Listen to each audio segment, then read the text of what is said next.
that Buhari own, and that person can't enter herself. Now the change all of their good. It's only the people who has money. They are the people who have money. The poor people remain there. And we are the poor people who make the country to be happy. It's not fair. It's not fair. We are crying.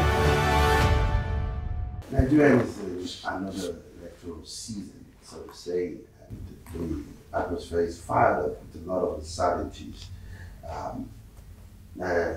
Saharatv tends to explore some of the issues that concerns election institutions as far as this election is concerned. We're privileged to have Baba Ayelabola. Correctly, let me get down your full name. It's a pleasure having you on Saharatv. It's a pleasure to meet you. What are the major issues that concerns voters this election from here? I would say the economy. The economy has taken a turn from bad to worse. Nigeria is now the global capital of poverty, overtaking India, that is like 5 times our population. You have rising unemployment, particularly of youths. And with this comes disillusionment, you know. With this comes mass anger. With this comes people seeking a better life, well, through as well as beyond, I must say, the ballots. But then, yeah, you're talking of elections with the ballots. Then the question of corruption. There are still a few people that might think there's any difference between Tweedledee and Tweedledum, because APC and PDP are like Tweedledee and Tweedledum. Many people now, however, realize that there's really little or no difference. And the APC chairman, Mr. Adam Sali Oshiomhole, made this also quite clear when he said that when you come to the APC, your sins are forgiven. You get baptized afresh, you know. So the issue of corruption is one that's also going to be top of the agenda. Then the issue of security. But I think each election has its spirit. It's something beyond this, something intangible. Like most of the time, this is clearer in transition elections, like when you transit from the military to 79, 99. But consolidation elections also have their spirit, and those are things that kind of define a moment, but they emerge themselves from what the current political situation in history is. So I would say the spirit of these elections is about people yearning to take back their lives, take back their dignity, take back meaning into their lives, because between the different sections of the bosses' parties, they have just been kicking Nigerians' lives up and down as if on a football pitch between 2 football teams, and we are, irrespective of how they kick the ball, they don't care so much about the ball because they all go away with fat paychecks, you know. So there is a question of redefining what we are by taking back what is ours, and I think that is a key element of the spirit of the times. The question is, are Nigerians really ready for this kind of seismic change? Just witnessing other advanced democracies? Well, that's a good question. I would say you hardly ever fully have 100% readiness for change, anywhere and at any time. And when you look quite closely at it, I'll tell you an interesting thing about June 12. When the elections were annulled, we never imagined the kind of upsurge, the mass quake that would take place. Incidentally, I think it was on the 2nd of July, 1993, that was after, and it's important to also point out some things from our histories. What the CD wanted to do initially was to organize a candle light, vigil. It was Kola Odetola, a former student leader and who would be secretary of the National Union of Public Corporation Employees in Lagos State, that raised that suggestion that, no, let's have a mass rally, But even then, I remember in the discussion on July 2 with Bekore and some Kuti, we're looking at, well, if we have like 10,000 people in that rally, that would be great. Because there had been no rally CD had organized before then that we ever had even up to 1,000. That is, and that's been generous with figures. But the least estimate of the number of people on the streets on July 5 was 800,000. And it's something that, and that's talking of the spirit of the times. There was no one on the street that day that did not mark a high point for in terms of, that's when you understand what is meant when you say revolution is a festival of the oppressed. You would look from MQ Abiola Crescent through Toyin Street, down Allen, Awolowo Road, to the railway lines. And it was a sea of heads. People marching from the nooks and crannies of Lagos, And you had rallies other places, even if not as huge as that. What am I saying? What I'm saying is that you never really know how deep it is until it hits us. But, and this is the important thing, it's that if you look quite deeply, you can see the signs of the times. It's just like at even, say, 98 degrees, the water hasn't started boiling. And all of a sudden it gets to 100 degrees Celsius and voila, and water is boiling. But it took the quantitative changes from room temperature gradually to the boiling point for it to boil.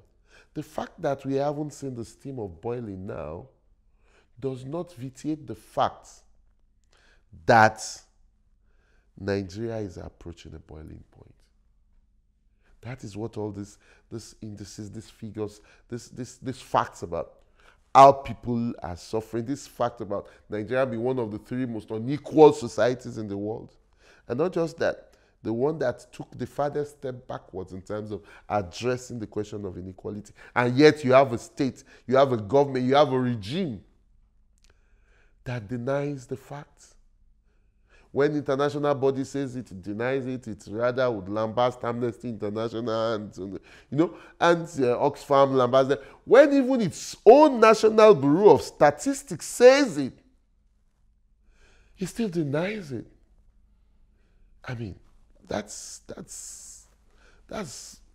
It shows you, and this is what happens with ancient regimes. Governments, when the past is still thinking it is the present because it is breathing in the present, but it is actually part of the past. It refuses to see, or rather, it sees but it chooses to be blind. It hears but chooses to be deaf. And then, eventually, it will dance to the drum beats of history's condemnation. Let's analyze some of these issues that you've actually pointed out. You talked about the economy initially, the high rate of unemployment. It's thrown out from the Bureau of Statistics, and the excellent debt profile. It can simply be said Nigeria's economy is in the comatose state at this point in time. And one question that has, bothered a lot of Nigerians is, how did we get here? Why doesn't the policy and framework of the current regime fail to lift the country out of this economic Well, first and foremost, when we talk about the Nigerian economy, and generally when we talk about economy, I like being clear about something. And that is that, like when we say Nigeria is not working, it's working for some people.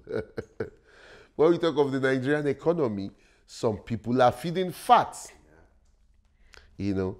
And it's like what in the Bible, Rebecca, I think it was told that in your womb are two nations, you know. And Malcolm X also put it in another way where he said that in every country, in every nation, you actually have two nations. And essentially, these are the nations of the haves and the nations of the have-nots. When Nigerian GDP was growing at 6%, 7% on an average, I mean, the number of millionaires in the country more than tripled, you know.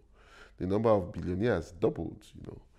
But the number of poor people also increased astronomically.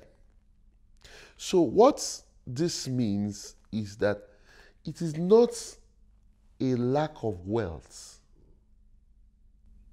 that we have. It is the distribution of the wealth created by the many strictly or mainly into the pockets of the few. Exploitation of the natural resources that are our collective patrimony, and the exploitation of the labor of working class people. And you know, this is what is at the, I mean, like when we're talking about the issue of the minimum wage, you know, and governors kept claiming that they could not pay. And I mean, it was obvious really that when the Minister of Labor and Employment refused to explicitly say 30,000, that they were going to shave something off, supposedly in the interest of that 30,000. You see, the thing is, that 30,000 that they shaved off from 30,000, which was itself a concession, a bending backwards, that 30,000 means so much to people on minimum wage level. But it's the kind of money that if it falls down even every day from the pocket of the governors that say they cannot pay, they won't even know.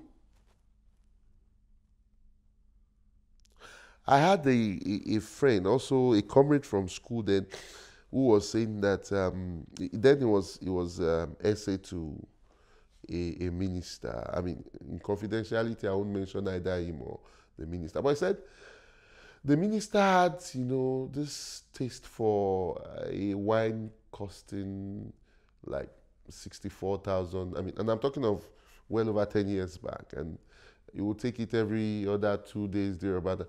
And you know, since it cost that amount at wholesale price, but he was used to the retail price. So, I mean, these guys would now go and buy at the wholesale and collect like 72,000, which was the retail price. So, like, every 2-3 days, they were like having that like 8,000 naira and nothing they happen. But even in the first place, somebody, and those are the kind of people that will be saying there's no money to pay. Poor people, drinking high-class paraga, because high na high, as Two-Face said, you know. So it is not that there's no money to pay. It is that the money available to them is just for them, and the crumbs can now be given. Even their dogs feed on more than each dog, not all the dogs. From those, one dog, it will feed on more than that 30,000 per week. Better food. And so it's not about, yes, the Nigerian economy is still working for some. But now let us also look at the big picture. To understand how a country's economy works, one has to look at the world economy, both in a general sense and in the sense of how the particular country's economy fits into it. There is no Robinson Crusoe Island national economy. And, heterodox, even the neoclassical economists that dare to tell the truth to themselves still see yet another recession coming forth globally. And now, Nigeria's main economic export, main commodity that it exports is oil. Demand for oil is fueled by production. When production slows down, it impacts on it. But because the way the economy works, it's where and when, because the bosses are not interested in anything other than maximizing profit. So where they see that profit is not forthcoming as it should, they cut down on production. But when they have cut down on production enough to restore profit margins, you now see an upward. So that's why you have a wave when you look at economic cycles of booms and busts. So right now we're in between a trough and we were actually in between a high and a trough. But part of the problem of Nigeria is this. You also have a ruling class that is one of the most inept and totally bereft of vision that you can imagine anywhere on planet Earth. Because with the kind of resources, a lot of countries have used less than the kind of wealth we have acquired from petroleum to diversify their economy. But part of the problem is this. As I told you, the capitalist is just interested in profit. So he puts money into commodities, into machinery, and that now generates more money from which it gets profit. But our own, local epoko, kind of crazy, they just look at it that, why do we need to buy the commodity or the machinery to make more money when the money is always there? Share the money.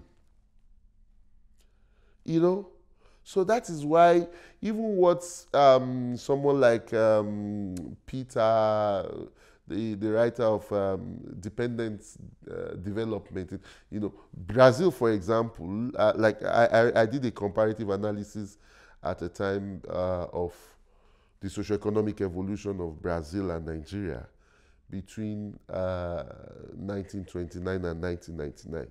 And what shocked me was that despite the fact that, yes, Nigeria was under colonial rule in 1929, Brazil had a formal sovereignty, but the gap between us wasn't so wide at all then, Now it's something like this, because you had a ruling class that it was dependent the development, but that utilized its exploitation of the country's working class in a way that there were structural transformations.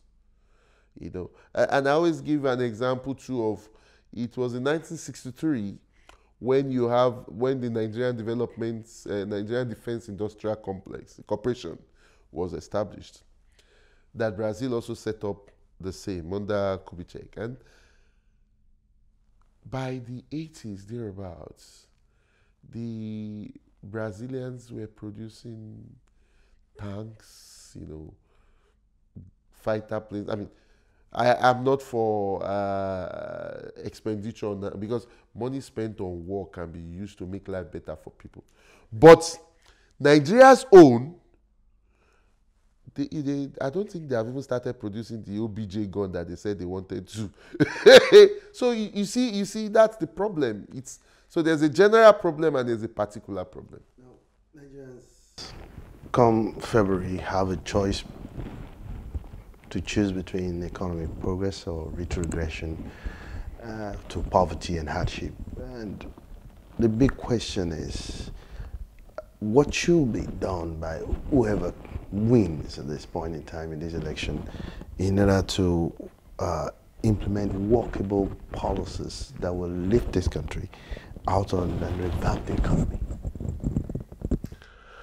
I think there are three things. One, the question of the program for changing things. Two, the ideas guiding such programs, the milieu of even formation of such programs. And three, the extent of rootedness of such powers, of such government in the people. Now, I'll try to explain each of them. You see, part of the problem is that essentially you don't have much of a difference in the programs of the contending, the major contending parties especially. And they have all subscribed to the neoliberal paradigm of development, as and which has failed, and so such that by continual advancement of this, you have a situation where we are being told, and the international financial institutions play a role in pushing this, and our rulers, they take this hook, line, and sinker. We're being told that the remedy for the sickness we have is more of the same medicine that got us sick. You understand? So, the neoliberal paradigm of development, which is inherent in each of their manifestos, doesn't bode well for the Nigerian working class people. Secondly, the idea of that the existing capitalist relations of production are immutable, are divine, have always been and will always be, is in the head of the average politician, policymaker, and what have you. They tend to forget that there had even been systems that lasted much longer. Imagine how the kings, the dukes in the Middle Ages in Europe, or even in the African feudal period, so to speak, if you were to tell them that there will be a time that it is they will tell you no. So every subsisting social formation kids itself that it will exist forever, even though history is about change. So, but how you see the whole, consciously or unconsciously, it has a strong impact on what you do with the parts. Like, for example, if they could see, and that's part of even why you have this whole sense of corruption, which is inherent in capitalism generally, yes, but which is very strongly palpable in dependent capitalism. People don't see beyond a supposedly flat earth. That is that. Then the third aspect is this. You see, often we are presented with what you can describe as a real myth. It is real, but it is also at the same time a myth. We are presented with a real myth that elections are about the people getting to vote in some alternative or the other. But more often than not, it is about legitimizing the rule of a few over the many. Because there are a lot of structural elements built into it that you can describe as, and that is why people talk of the origins of democracy, which was in classical Athens. That is why in that classical democracy, they don't vote, they were not voting for those that will be the public officials, they would rather cast lots. Because, and they call it sortie, they cast lots. And why is this? They realize that we are all free Greeks, which is a democracy, but when it gets to the time of voting, somebody that maybe has more money than another person contesting for that same office can in so many ways entice voters. But where and when you have politicians, and this usually are, not always only, but usually are with pro-people, left-inclined, politicians. But you also have it at times with some right-wing, demagogue, populists. I mean, like what you have now, Bolsonaro in Brazil, you have with Trump. But more often than not, where you have, but since those ones represent the status quo, they have been rooted in the people, it's still about manipulating the people. But where there is strong connection between the mass of people and a government that emerges, then you can have real change. Otherwise, without that, a party that wins office and that is committed to real change will only be in government, it will not be in power. So, to that extent, to actually and fundamentally transform society, if you are getting into the polls, the elections must be part of a broader process of revolutionary change. Let me ask this final question. We have to put you on the spot in this instance. Who among the candidates has the wherewithal to work for the growth of the economy? Well, as I said earlier, I think beyond the growth of the economy in a general sense, I would say the economy, to make the economy work for poor working class people and youths. Someone that has, and you see this thing starts also with the heart. It starts with ideological commitments as well as a passion for the people, not some, not like what you have now, where people put profit over people, where powers that be put profit over people. I would say that in my view, the candidate that best represents the yearnings of working class people and youth on the ballot today is Saharatv Omoyele Stephen. So it's an SOS movement for change-seeking elements in the country. Thank you very much, Baba, for your insightful analysis, sir. It's my pleasure.